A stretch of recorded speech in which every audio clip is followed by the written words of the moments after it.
Detail project report లేకుండా ఒక చిన్న గుడిసేసుకున్నా ఇవాళ రేపు మనం ఒక మేస్త్రిని పిలిచి అయ్యా 2 అర్రల గుడిసె వేయదలుచుకున్నా కట్టెలు ఎంత పడుతుంది, సొప్పు ఎంత పడుతుంది, ఒకవేళ స్లాబ్ వేయదలుచుకుంటే సిమెంట్ ఎంత పడుతుంది, స్టీల్ ఎంత పడుతుంది, కంకర ఎంత పడుతుంది, ఖర్చు ఎంత అవుతుందని మనం అంచనా వేసుకుంటాం.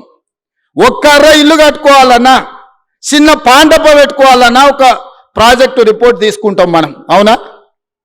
1,50,000 కోట్ల అంచనాలు, 38,000 కోట్ల రూపాయల అంచనా ఉన్న ప్రాణహిత చేవెళ్ళ పేరు మారి కాళేశ్వరమై రీడిజైనింగ్ పేరు మీద 1,50,000 కోట్లకు అంచనాలు పెంచి ఇయాలటికి 1,00,000 కోట్లు చెల్లించిండ్రు. 3వ టీఎంసీకి ఇంకా పనులు పూర్తి కాలేదు.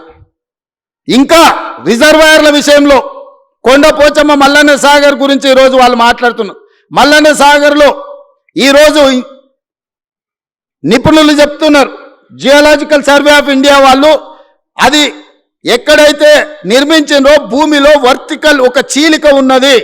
50 టీఎంసీల నీళ్లు నింపిన రోజు అది కుంగిపోయి భూకంపం వచ్చి ఊర్లే తుడిచిపెట్టకపోతాయని చెప్పి వాళ్ళ సాంకేతిక నిపుణులు నివేదిక ఇచ్చారు.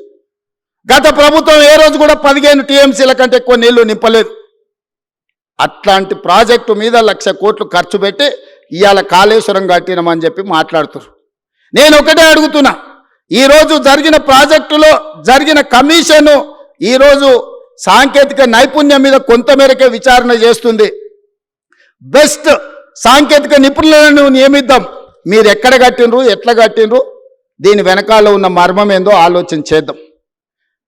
ఈ గత 10 ఏళ్లలో జరిగిన నిర్మాణాలు మీరు ఏదైనా తీసుకోండి, మీ ఊర్లో కట్టిన చెక్ డ్యాములు తీసుకోండి, మీ ఊర్లో వేసిన రోడ్లను తీసుకోండి, మీ పల్లెల్లో కట్టిన డబుల్ బెడ్రూమ్ ఇళ్లను తీసుకోండి, లేకపోతే చిన్న గ్రామ పంచాయతీ కార్యాలయాలు నిర్మిస్తే కూడా గత 10 ఏళ్లలో ఏం పనులు చేసిరో మీరు ఒక్కసారి చూడండి.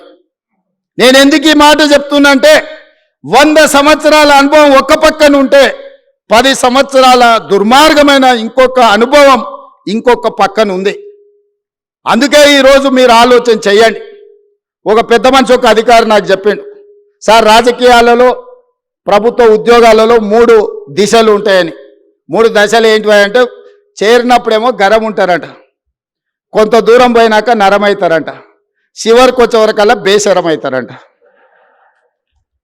దయచేసి చేరినప్పుడు ఏ గరంతో ఉన్నారో మీరు ఉద్యోగ పదవీ విరమణ చేసే వరకు అదే గరంతో ఉండండి, తెలంగాణను నిర్మించండి.